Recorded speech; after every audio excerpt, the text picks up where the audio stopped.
హే friends, ఎలా ఉన్నారు అందరూ? చాలా డేస్ తర్వాత మళ్ళీ మీ ముందుకి కొత్త బ్లాగ్తో వచ్చేసా. నేను రీసెంట్గా జగన్నాథ స్వామి టెంపుల్కి అయితే వెళ్ళాను. చాలా డేస్ నుంచి విజిట్ చేద్దాం అనుకుంటున్నా, కానీ ఇప్పుడు అనుగ్రహించాడు ఆ జగన్నాథ స్వామి. నేను కాలేజ్ డేస్లో ఉన్నప్పుడైతే చాలా టైమ్స్ వెళ్ళా, కానీ రీసెంట్ డేస్లో ఒక్కసారి కూడా విజిట్ చేయడానికి అవ్వలేదు.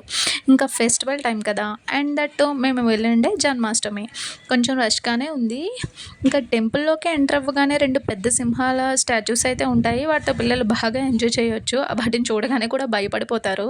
ఇంకా గుడి ఎన్విరాన్మెంట్లో తాబేళ్ళు అండ్ కలువ పువ్వులు కూడా ఉంటాయి. చిన్న కొలనులా ఉంటుంది, అందులో అయితే ఉంటుంది.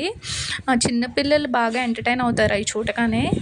ఏడ్చినా సరే ఏడుపు ఆపేస్తారు, అంత బాగుంటాయి అవి. పైకి వచ్చి చూడడం అలా చేస్తాయి ఆ తాబేళ్ళు.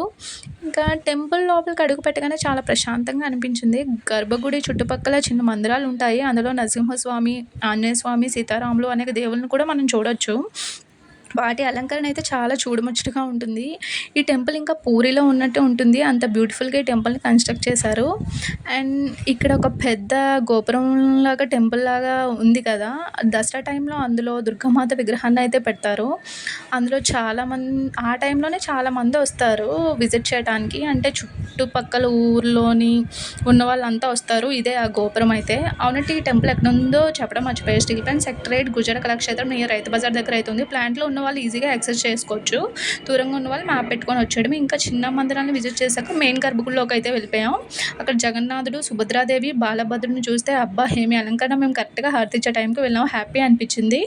అండ్ ఇక్కడ కనిపిస్తుంది కదా, రథయాత్ర టైంలో ఆ రథంలోనే దేవుళ్ళని పెట్టి ఊరేగిస్తారు. తప్పకుండా విజిట్ చేయండి. ఇంకా మీకు వీడియో నచ్చినట్లయితే లైక్, షేర్ అండ్ సబ్స్క్రైబ్ చేయడం మర్చిపోకండి. Bye friends, thank you.